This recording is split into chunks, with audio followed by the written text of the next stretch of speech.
Welcome to We Hope in God channel. Today we're doing one of our deep dives. We're looking closely at a really insightful meditation. It's called Hormah, Trusting God in the Wilderness. That's right. And the idea isn't just to, read the scripture passage, but to really understand the core insight this reflection pulls out of it. It's about a key moment, a crisis really, and how it led to this transformation. Exactly. This text, it sort of lays out a path from failure, near failure, to victory. And we want to break down how that happened, find those little nuggets of knowledge. Yeah. Our mission here is to get beyond just the surface story. We want to unpack let's say, the strategic shift, the behavior change, and the theology behind it all, just like this reflection does. Okay. The source itself structures it really well. First, the scripture, the action itself. Then the reflection, which gives context, the why. And finally, the application, what it means for us. We're basically tracing this dramatic turnaround. A turnaround for a community that felt pretty stuck, right? Yeah. Absolutely stuck. Yeah. In a cycle of defeat until they made, one really radical change. Okay, so let's start where the reflection starts. The scripture, the foundation. Numbers 21, verses 1 through 3. Right, and it kicks off not with anything positive, but with a real setback, a tragedy, really, a military failure. The Israelites, they're moving along the road to Atharim. Seems like a critical route. It was, yeah. And this Canaanite king, the king of Arad, he controlled the Negev region, which was strategically vital. He hears they're coming. And he doesn't just, watch them pass. No, he attacks. He actually inflicts damage and, crucially, captures some Israelites. Which, for a group already feeling fragile. Yeah, that's a massive blow, a huge reminder of their vulnerability just when they were trying to move forward into the Promised Land. But here's what's fascinating. This is what the source text really zeroes in on. The reaction. Their reaction this time. Exactly. It wasn't the first time they'd faced trouble. Not by a long shot. But their response here, radically different. Well, instead of their usual pattern, complaining, fear, wanting to go back to Egypt. Which they did. A lot. It did a lot. But this time, they made a specific vow, a binding one, a consequential one, directly to the Lord. Okay, what did they say? The text says, if you will deliver these people into our hands, we will totally destroy their cities. Totally destroy. That sounds intense. It is. The reflection hints at this, but the word implies cherem. It means total destruction or complete dedication to God. This wasn't just asking nicely. Oh. It was an absolute commitment. If you act, God, we will completely eradicate this threat.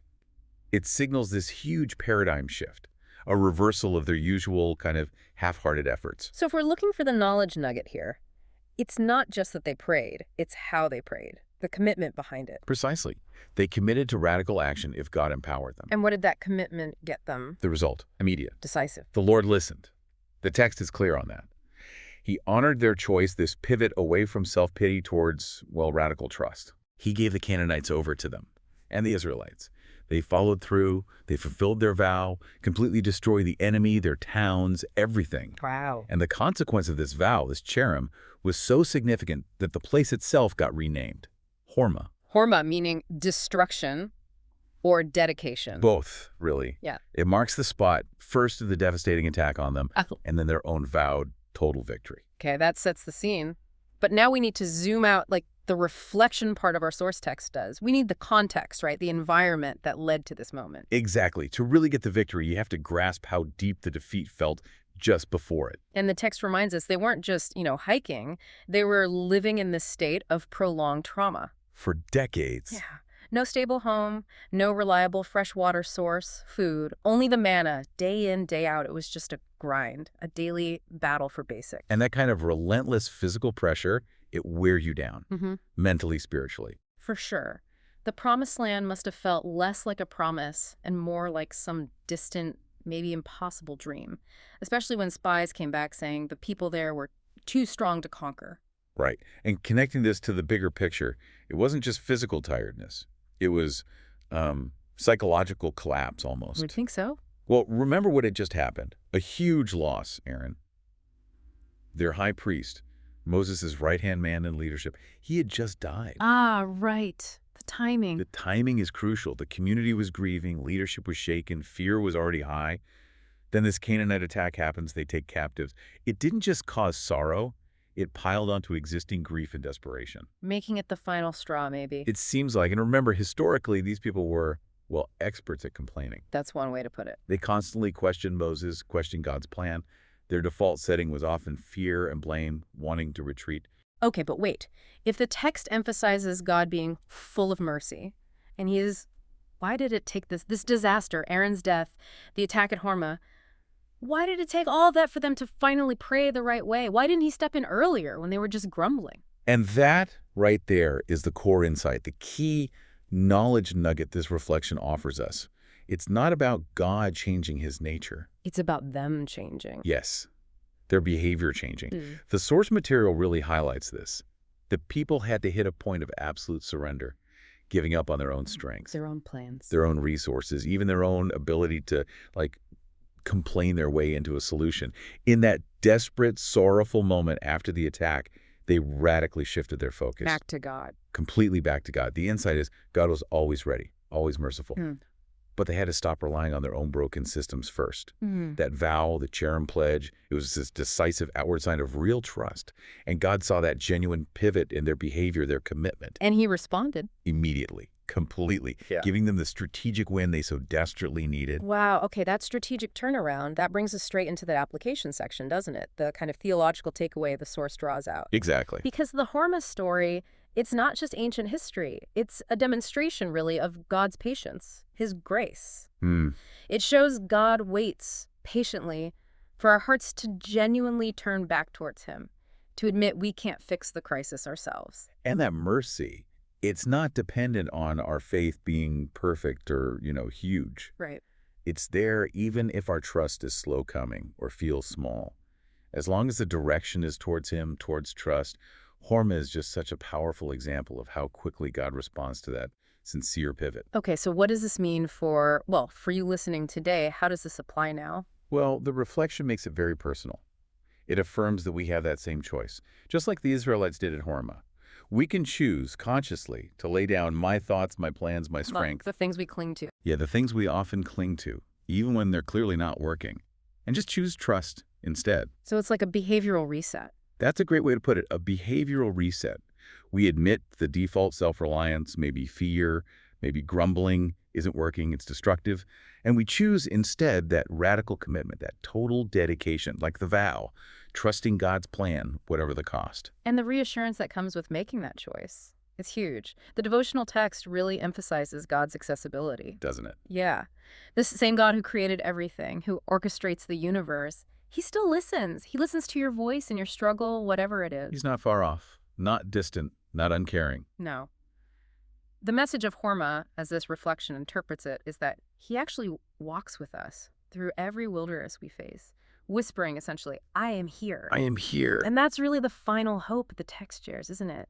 That you, listening, might genuinely feel his nearness today, that you might know deep down that your voice, your specific plea, your cry for help, your vow of trust, it matters to him. And more than just matters, he delights in hearing your heart, your desire to surrender and trust him.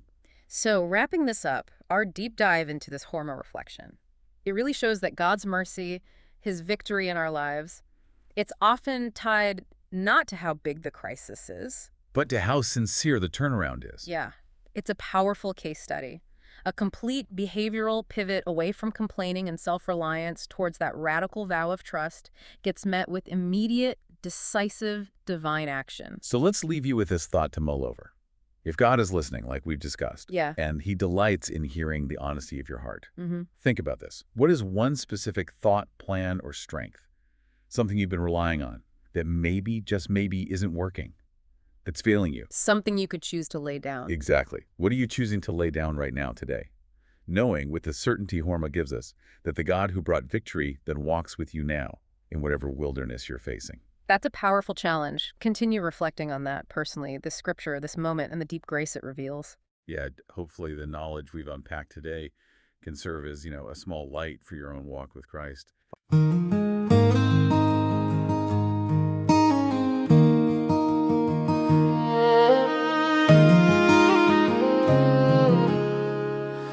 When my heart grows faint in the desert wind, and hope feels buried under sand,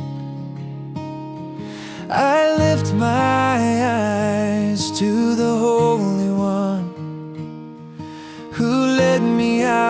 his mighty hand. The road is long, the battle near, yet mercy whispers, I am here. Through tears and dust, my faith revives, for the Lord still listens, the Lord still guides. I lay down my pride and fear, trusting the one who draws me near. The maker of heaven hears my cry and holds me close through every night. You hear my voice in the wilderness, you calm my storm with gentleness. When all my strength has turned to dust, you fight for me. In you I trust.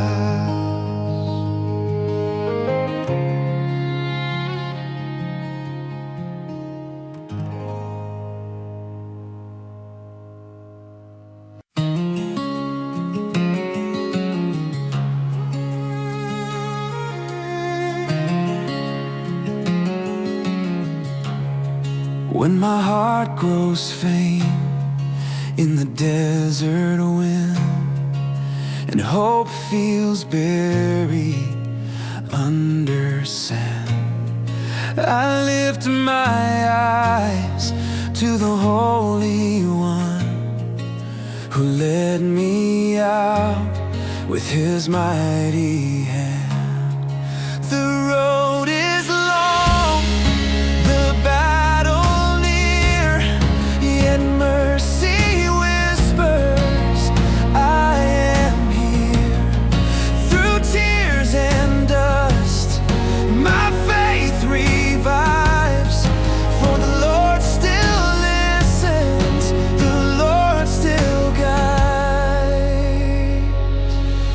I lay down my pride and fear, trusting the one who draws me near. The maker of heaven hears my cry and holds me close through every night. You hear my voice in the wilderness, you calm my storm with gentleness.